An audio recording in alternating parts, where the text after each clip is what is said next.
The neon sign outside flickered erratically, casting a weak red glow over the cracked pavement. Inside the crossroads, the familiar hum of old jazz played from a dusty jukebox, and the murmur of a few late-night regulars filled the room. The bar was a little worse for wear, but it had character, something the town's shiny new places sorely lacked.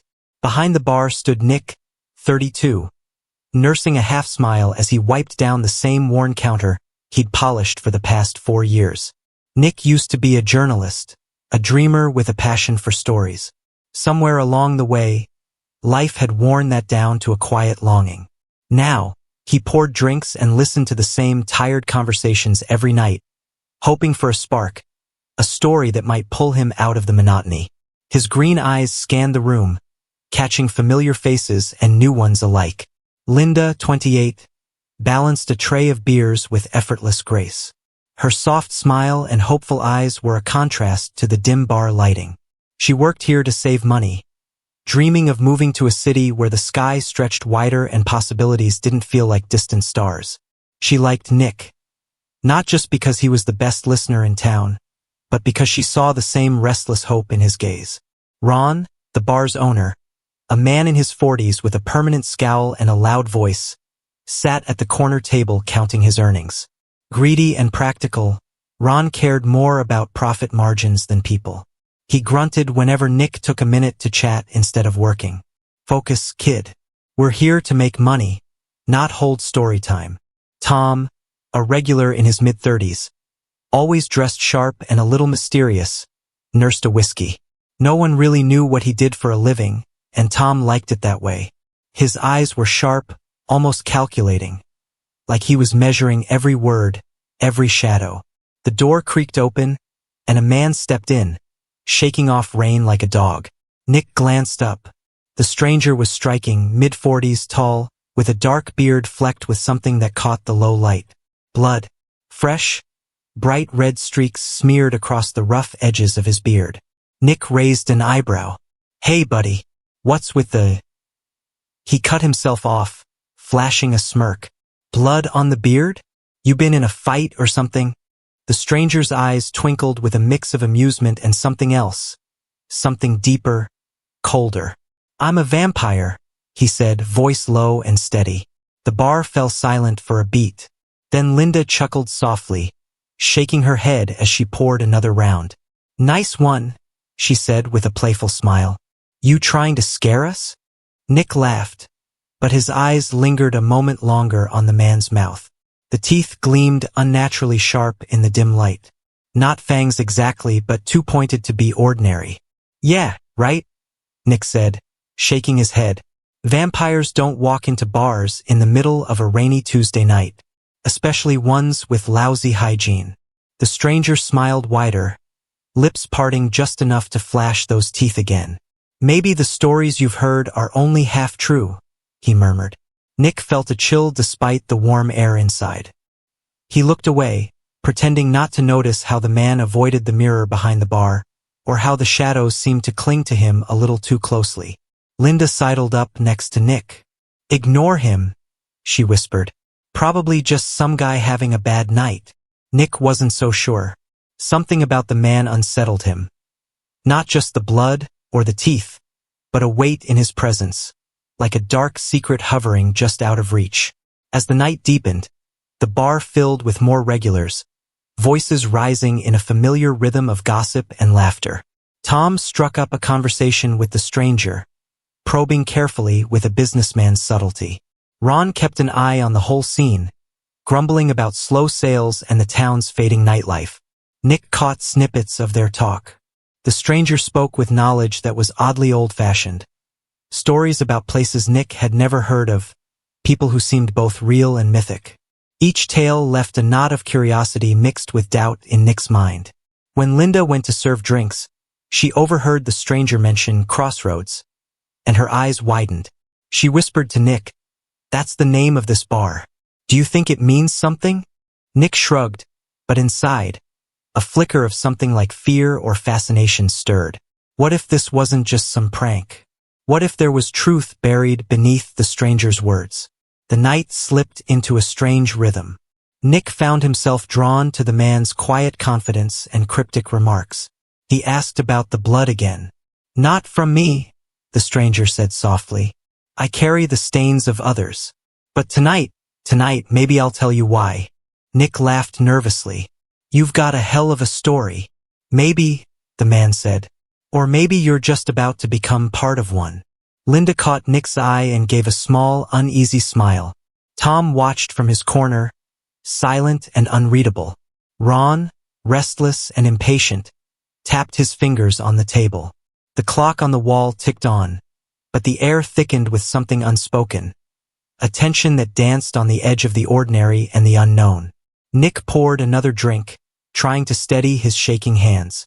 For the first time in a long while, he felt alive, not because of hope, but because of fear.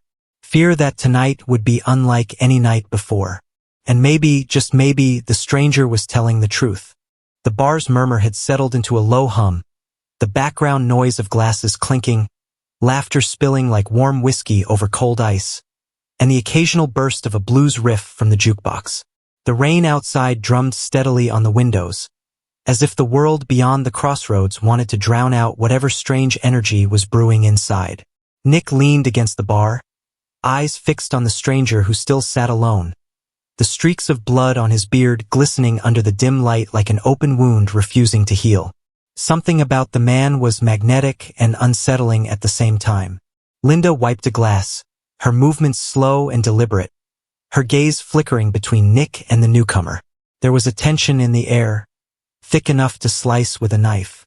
She wasn't sure why she felt it, but the stranger's presence was like a shadow stretching into her own quiet dreams. Those dreams of leaving this town, finding something bigger than the daily grind. Ron was seated at his usual corner table, his eyes narrow slits behind thick-rimmed glasses. He was eyeing the stranger suspiciously, muttering under his breath about weirdos and bad business. Ron was a man driven by money and control, a man who saw the bar as a fortress against the chaos of his own life. The last thing he wanted was anyone messing with his routine, especially a stranger dripping blood like a crime scene. Tom, ever the enigma, polished his glass with a slow, deliberate rhythm. His sharp eyes seemed to be peeling layers off the stranger like an onion, trying to understand what was beneath the surface. Unlike Ron, Tom thrived on mystery, on danger. Maybe it was his job, or maybe it was just who he was. Nick cleared his throat, breaking the silence. "So, if you're a vampire," he started, smirking but with an edge of curiosity, "what's your story? How'd you get that blood on your beard?" The stranger looked up, eyes reflecting a light that wasn't just from the overhead bulbs. Something colder, ancient. "It's a long story," he said, "and maybe not the one you expect." Linda, intrigued despite herself, perched on a nearby stool. "We're all ears," she said, her voice light but sincere. "It's not every day you get a vampire in your local bar." A dry chuckle came from Ron, who threw a crumpled napkin on the table. "This I gotta see." The stranger nodded, the muscles in his jaw tightening briefly before he spoke. "I've been around longer than you think. Not the mythical kind you read about in novels. Not the bloodthirsty monster or the creature of the night. I'm something different. I survive by feeding, yes, but not on the living. I feed on the past, the memories, the regrets, the pain." Nick frowned. "That sounds like poetry for a loner. What do you really want here?" The stranger's gaze softened for a moment. "To be understood. To be human again, maybe in some way. To find meaning in a world that keeps moving forward, leaving people like me behind." Linda leaned forward, her eyes shining with empathy. "That's actually kind of beautiful." Ron rolled his eyes. "Beautiful or not, it sounds like a bunch of crap. We're here to drink, not listen to ghost stories." Tom, however, raised his glass. "To stories," he said dryly, "because every stranger carries one." The stranger smiled, showing those pointed teeth again, but this time, less threatening, almost sad. "Let me tell you what happened tonight." He took a slow breath. "Earlier I was following a lead. A man, someone who wronged me long ago. Someone who owes a debt I intend to collect. We met at a place just like this, a bar filled with broken dreams and cheap liquor. The fight wasn't clean. Blood was spilled. Nick glanced at Linda, who looked pale but captivated. Ron's knuckles whitened around his glass. Tom simply watched, unreadable. Why tell us this? Nick asked, heart pounding despite himself. Because you're the first people to hear it. Because maybe, just maybe, you'll help me make sense of what's left of me. The bar door slammed open suddenly, and in rushed a young woman, drenched and shivering. Her name was Maya, a waitress from the diner down the street. She was bright-eyed but scared, clutching a torn jacket close around her. I'm sorry to interrupt, she gasped, but there's been an accident. Down by the old bridge. A car crashed, and someone's hurt. Nick's journalistic instincts flared. Who? What happened? Maya shook her head. I don't know the details. Just, you need to see for yourself. The stranger's eyes darkened. Sometimes the past catches up faster than we think. Ron grunted, standing. Looks like our night just got interesting. Linda hesitated, then followed Ron out the door, with Nick and Maya trailing close behind. Tom stayed behind, eyes fixed on the stranger, who reached into his coat pocket and pulled out an old silver pocket watch, ticking despite the heavy rain. You're not just some guy with a blood-stained beard, Tom whispered to himself. You're something else. Back on the street, the night air was sharp, the wet pavement reflecting the flashing lights of an ambulance arriving near the bridge. Voices shouted, people moved in chaos, and Nick felt that familiar thrill of adrenaline, the kind that makes you feel alive, but also exposed. Linda's hand brushed against Nick's as they stepped closer. For a moment, their eyes met, a quiet spark of connection amid the confusion. The stranger's story, the accident, the blood, all pieces of a puzzle that felt both too real and too strange. As the paramedics worked, Nick caught sight of something odd. A figure standing just beyond the crowd, watching. The silhouette was tall, still, and unblinking. Did you see that? Nick asked Maya. She nodded. Yeah. Feels like someone's waiting for something, or someone. Linda shivered.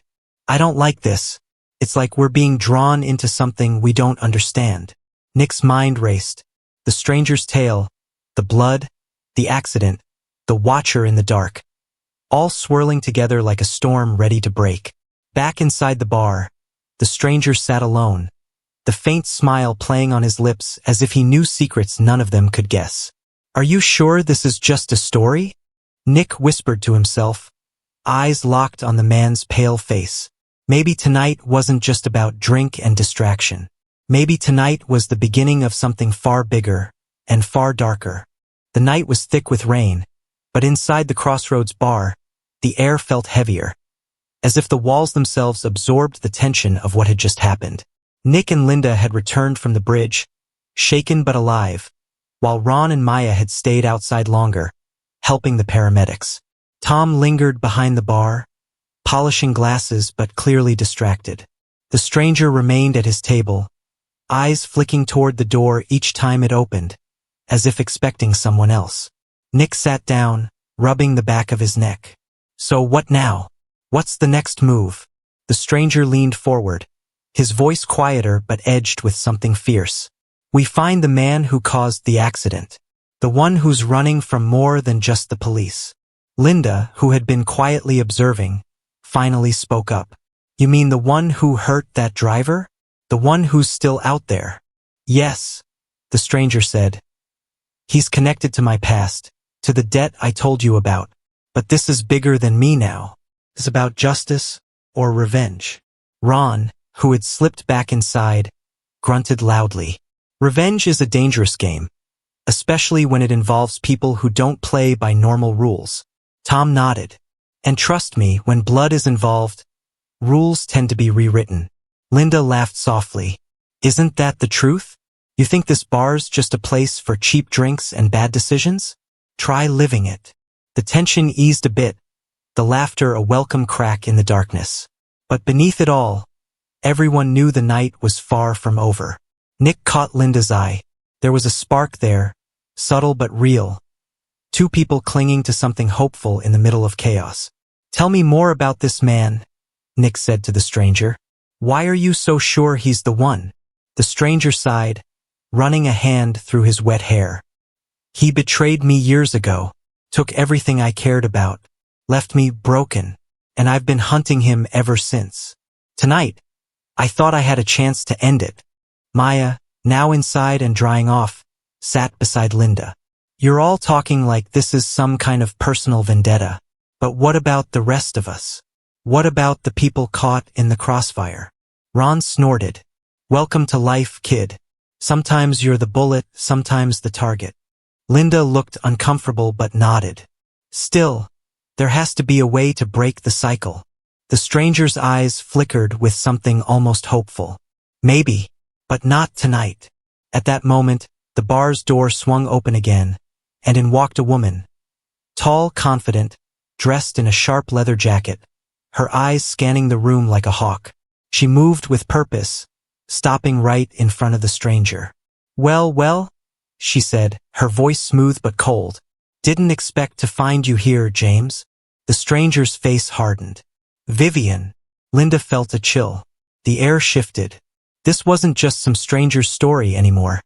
This was real, dangerous, personal. Vivian smiled.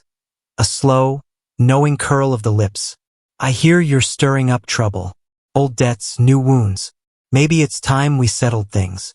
Nick's reporter instincts kicked in. Who are you? Vivian turned to him, eyes sharp. Someone who's been waiting for her chance. And believe me, I'm not the good guy here. Tom's voice broke the silence. Looks like the past just walked through the door. The tension exploded. Arguments sparked. Accusations flew. Ron stood up, ready to throw Vivian out, but she held up a hand. Hold on, she said, smirking. I'm not here to cause a fight yet. Linda watched the exchange, heart pounding. This was the moment when the story they thought they knew was twisting into something darker. James, the stranger, stood, meeting Vivian's gaze. If you want to play games, Vivian, I'm ready. But this time, I'm not walking away. Vivian laughed, a sound that echoed through the bar. I wouldn't expect anything less. Nick glanced at Linda. This is getting way beyond a simple bar story. Linda nodded, then whispered, Yeah, it's like a live wire. You don't want to touch it, but you can't look away. Maya approached, whispering something to Ron. Ron's face darkened. We've got to be careful. These two have a history, and it's messy. Tom took a long sip from his glass. Messy stories make the best tales. The night stretched on. Conversations mingled with laughter and sharp looks. Linda found herself beside Nick again, sharing a quiet moment away from the chaos. You think we'll make it through the night? She asked, half joking. Nick smiled, brushing a stray hair behind her ear. I don't know, but I do know one thing. Nothing about tonight is what it seems. Vivian and James stood by the bar now, locked in a silent battle of wills. Their history hung heavy between them, filled with betrayal, passion, and broken promises. Suddenly, the lights flickered. A hush fell over the bar. Everyone glanced nervously around. James's voice cut through the silence. The real reckoning starts now. And with that, the bar plunged into darkness. The sudden blackout threw Crossroads Bar into chaos. The hum of conversation died instantly, replaced by startled gasps and nervous laughter. The only source of light was the flickering neon sign outside, casting eerie shadows across the faces inside. Linda's heart pounded as she felt Nick's hand brush against hers in the darkness. Well, he whispered, a teasing edge in his voice. I guess that's one way to keep us glued together. She gave a shaky laugh. If only all blackouts were this romantic. The moment of levity barely settled before Tom's low voice cut through the darkness. Everyone stay calm. Emergency lights should kick in any second. But they didn't. Vivian's voice was smooth, but laced with impatience. This isn't a power outage. Someone's got control. James's jaw tightened. This was planned. Ron, always the skeptic, muttered, Great, just what we needed. A night with ghosts in the wiring. From somewhere near the bar, Maya let out a nervous laugh. Ghosts or not, This is starting to feel like a bad horror movie. Linda swallowed her rising panic. The room felt smaller, the walls closing in with every flicker of the neon light. Faces around her showed varying shades of fear, curiosity, and something darker, suspicion. Nick's fingers found hers again. "Hey, we're okay. We've made it this far." Linda nodded but couldn't shake the unease settling in her chest. The stranger's story was no longer just a wild tale. It had teeth, and it was gnawing at the night. The emergency lights finally flickered on, weak and dim, throwing the bar into a surreal half-light. Shadows danced, making it impossible to tell who was friend or foe. Vivian stepped forward, her leather jacket catching the faint light. "Listen up. Someone here wants this to end badly. We need to figure out who." James gave her a cold look. "Don't act like you're helping." She smirked. "I'm not, but I'm smart enough to know when to pick sides." Linda watched the two, caught in their tense dance of power and past grudges. Their history was tangled, like old vines strangling a tree. Tom broke the silence, moving behind the bar. "Maybe it's time for a little truth. Spilled drinks usually loosen tongues." Ron chuckled darkly. "Yeah, or start more fights." Linda glanced around at the other patrons. There was Sarah, a waitress who had been nervously cleaning glasses all night, glancing anxiously at the front door.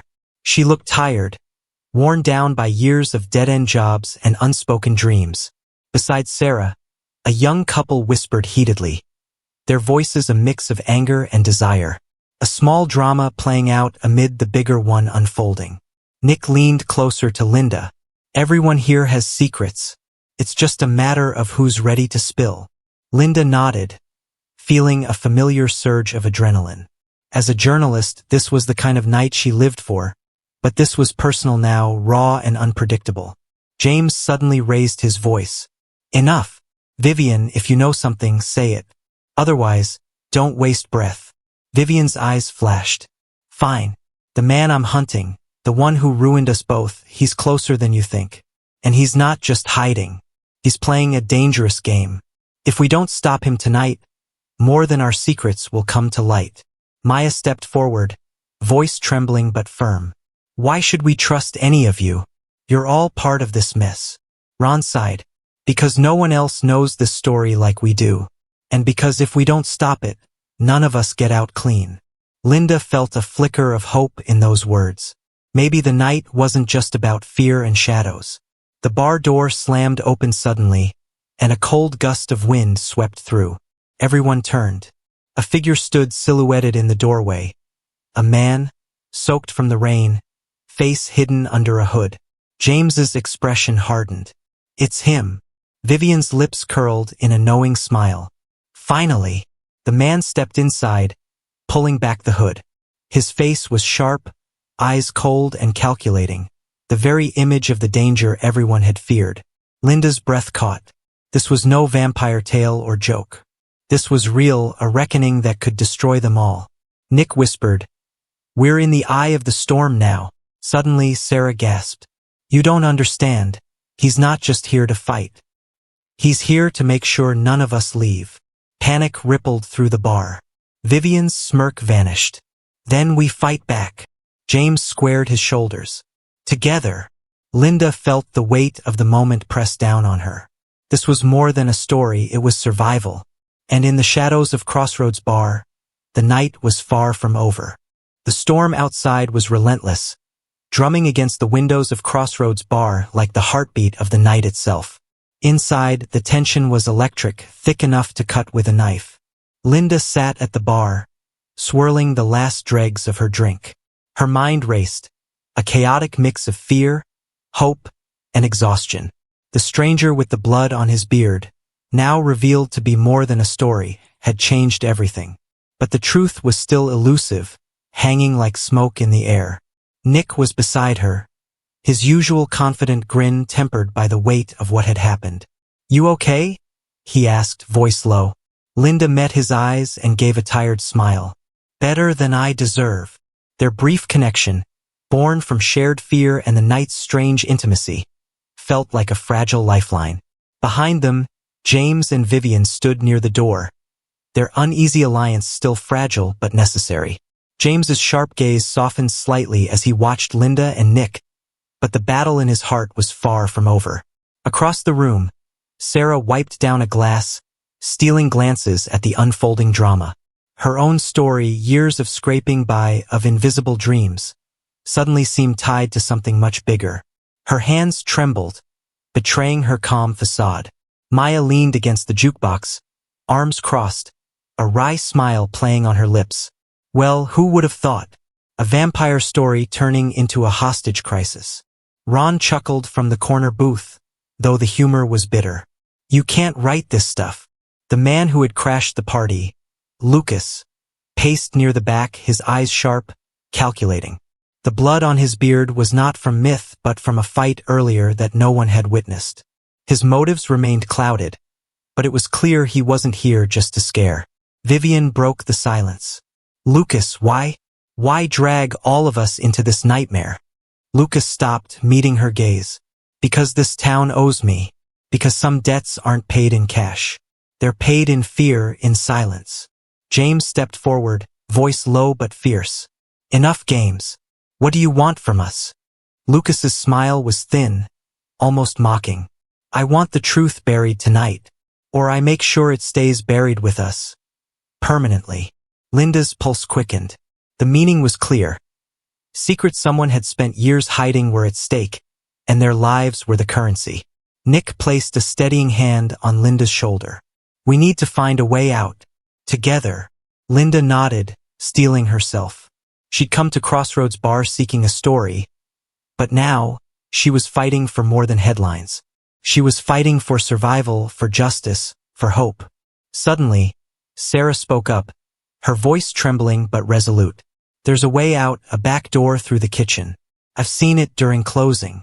Maya pushed off the jukebox, nodding. If we can distract Lucas long enough, some of us can slip out and call for help. The plan was risky, high stakes, but it was the only chance. As the group huddled quietly, James caught Linda's eye. You've got guts reporting on this, but don't get in over your head. Linda smirked despite the fear. Wouldn't be the first time. Nick grinned. And I like a woman who takes risks. Their brief laughter was a balm against the night's darkness. The plan sprung into motion. Maya and Sarah began a distraction. Loud chatter, jokes, the clinking of glasses. Lucas's attention snapped to them, his frustration palpable. Linda, Nick, and James edged toward the kitchen exit. Just as they neared the door, a shadow moved. Vivian blocked their path, eyes hard. You think you can run from this? From me? Vivian, please, Linda said softly. We're not your enemies. Vivian's jaw tightened, but something in Linda's earnest gaze softened her. Maybe not, but secrets like these, they cost lives. Nick glanced between them. Then maybe it's time to stop paying the price. The standoff broke as Lucas turned from the distraction, his anger simmering but focused on the escape attempt. A tense chase ensued through the cramped kitchen and into the alley beyond. Rain soaked them, the cold biting through their clothes. Outside, Linda gasped for breath, heart pounding. The street was dark and empty, the distant sirens a promise of salvation. Nick squeezed her hand. We made it. James joined them, soaked but alive. Let's get help before more of this nightmare spills out. Behind them, Vivian lingered at the doorway, her silhouette stark against the neon light.